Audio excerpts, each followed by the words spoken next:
It was always exciting at the test site. It might have been the best place in the country to work. It's a part of our state's past most of us will only know from history books. The faded images and stock video of the Nevada Test Site from the 1950s and 60s.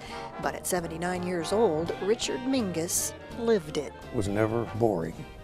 Every day something else was happening. The camaraderie mixed with a dead-on certainty the country's security was always on the line.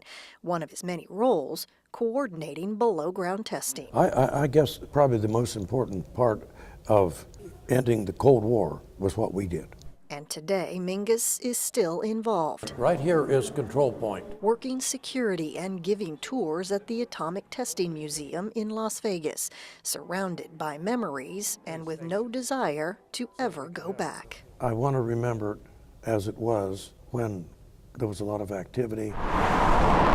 Yeah, I wouldn't want to see it now.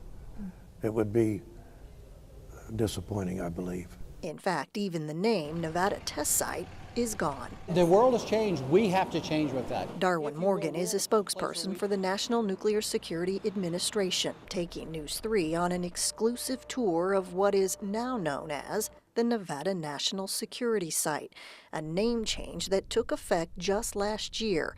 Still, signs from the past are everywhere, and interest in the area's history has never been greater. We do monthly tours out here.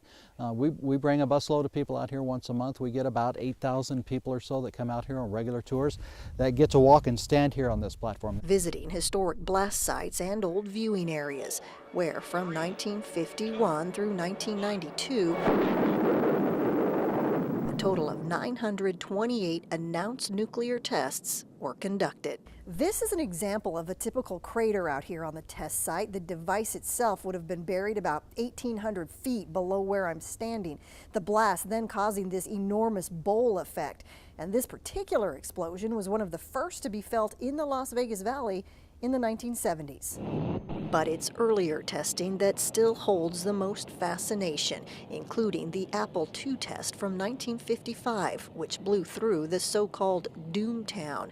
The idea then to understand what would happen to a typical American home if doomsday ever came. There was this fear, this thought that everybody was having that, you know, there's a red under every bed, that there's going to be full-scale nuclear war, that they're going to wake up to bombs dropping on America. So there was this civil defense organization trying to understand how we protect the American public. And 56 years later, some of the houses remain. On this one, the chimney shifted, paint blistered, and gutters blew off during that long-ago blast.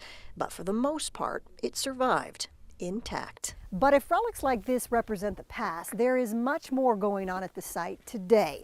Matters of national security. Some of it nearly 1,000 feet below ground. A look inside this hidden laboratory when our special report continues tonight at 11. Nnss, News 3.